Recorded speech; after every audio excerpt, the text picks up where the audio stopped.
दोनों तेलुगु रियासतों तेलंगाना और आंध्र प्रदेश में क्रिसमस की तकारीब रिवायती मजहबी जोशो खरोश के साथ मनाई गई। इस मौके पर खुसूसी दुआया इज्तिमात भी हुए। ईसाई तबके से ताल्लुक़ रखने वाले अफराद ने एक दूसरे को क्रिसमस की मुबारकबाद पेश की। क्रिसमस ट्री को भी बड़े पैमाने पर मुख्तलिफ मुकामात पर सजाया गया। गिरजा घरों में ईसाई तबके से ताल्लुक़ रखने वालों की कसीर तादाद देखी गई। शहर हैदराबाद में चैपल रोड पर वाक़ मेथोडिस्ट चर्च क्रिसमस अवाम की तवज्जो का मरकज़ बना रहा। साथ ही सेंटेनरी मेथोडिस्ट चर्च में क्रिसमस ट्री भी लगाया गया है। इसको रोशनियों से सजाया गया है। हर साल क्रिसमस के मौके पर इन गिरजा घरों को बड़े पैमाने पर सजाया जाता है। मेथोडिस्ट चर्च में क्रिसमस के मौके पर तकरीबन 5000 अफराद शिरकत करते हैं। ये मेथोडिस्ट चर्च तकरीबन 140 साल कदीम है। क्रिसमस त्यौहार के पेश नज़र पुलिस के वसी तर इंतजाम किए गए थे।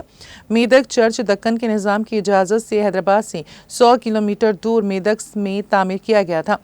तेलंगाना भर के अलावा मुल्क के दीगर हिस्सों के ईसाइयों का बड़ा इज्तिमा यहाँ देखा गया।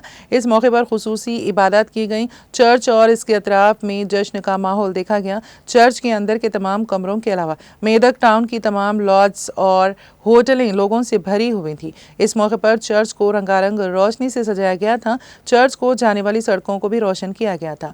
कल शब से ही ईसाइयों की बड़े पैमाने पर आमद का सिलसिला शुरू हो गया था। ट्रैफिक को बाकायदा बनाने और मेदक टाउन व इसके अतराफ के अहम मुकामात पर सिक्योरिटी की फराहमी के लिए मुलाजिमीन पुलिस को तैनात किया गया था।